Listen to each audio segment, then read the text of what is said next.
অনেক সময় একটি শহরের সবচেয়ে ব্যস্ত জায়গাতেই লুকিয়ে থাকে সবচেয়ে নিঃশব্দ কষ্টের গল্প। নারায়ণগঞ্জের দিগুবাবুর বাজারে এমনই এক গল্প। 10-11 বছরের শিশু জাহিদ, গৃহিণী লাইলি খাতুন ও বিধবা আসমা বেগমের। জাহিদের মায়ের অসুস্থতা, আসমা বেগমের স্বামী নেই, সন্তানের পড়াশোনার খরচ যোগান, আর লাইলি বেগম কাজ করেন সংসার খরচের ভারসাম্য সামলাতে। দিনভর কেনাবেচার শেষে বাজার যখন ফাঁকা হতে শুরু করে, তখন মাটিতে পড়ে থাকে ফেলে দেওয়া ফাটা, কাটা, আধা পচা সবজি। কারো কাছে এগুলো আবর্জনা, কিন্তু শিশু জাহিদ, গৃহিণী লাইলি ও বিধবা আসমার কাছে এই পরিত্যক্ত সবজি উপার্জনের একমাত্র সম্বল। সহকর্মী রোমান চৌধুরী সুমনের পাঠানো তথ্য ও চিত্রে বিস্তারিত থাকছে প্রতিবেদনে। পাইকারি সবজি বিক্রেতারা নষ্ট বা পচা মনে করে ফেলে দেয় যেসব সবজি, সেই পরিত্যক্ত সবজি সংগ্রহ করেই স্বল্প মূল্যে বিক্রি করে তারা। অর্ধেক কাটা, অর্ধেক ফাটা, কিছু অংশ পচা। বিভিন্ন সবজির মধ্যে টমেটো, আলু, কাঁচামরিচ রয়েছে। ভালো অংশ আলাদা করে রাখে, নষ্ট অংশ ফেলে দেয়। এক এক ভাগা বিক্রি হয় 10 টাকা করে।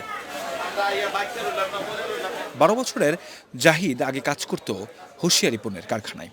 বাসায় তার মা অসুস্থ, মায়ের সেবা করতে গিয়ে যেতে পারেনি কারখানায়। তাই পরিত্যক্ত সবজি বিক্রি থেকে উপার্জিত অর্থই তাদের একমাত্র বাঁচার অবলম্বন। ডেলি আমি আহি এনে আয়া এগুলো নর্মাল বেশি। আগে আমার বাপ 2-3 মাসের মতন অসুস্থ ছিল। তারপরে ডাক্তারের কাছে নিয়ে গেছি ভিক্টোরিয়া আমার বাপের বাঁচাইতে পারে না, অ্যাম্বুলেন্সের ভিতরে মরে আছে।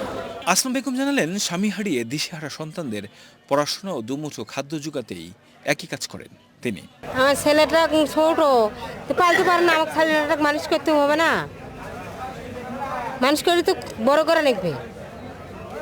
ঢাকা শহরে একজনে খাটলেই তো হয় না ভাই, ঘর ভাড়া আছে, সংসার আছে, কাপড় চোপড় আছে।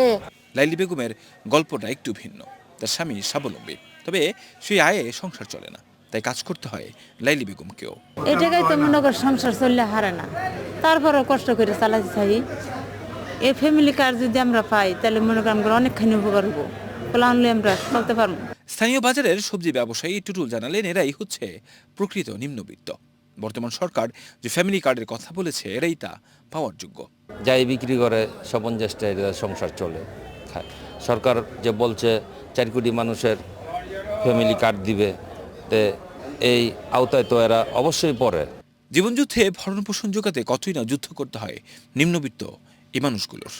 বর্তমান সরকার এই হতদরিদ্র মানুষের জন্যই ঘোষণা দিয়েছে ফ্যামিলি কার্ডের। একটি ফ্যামিলি কার্ড হয়তো বদলে দিতে পারে তাদের প্রতিদিনের লড়াই।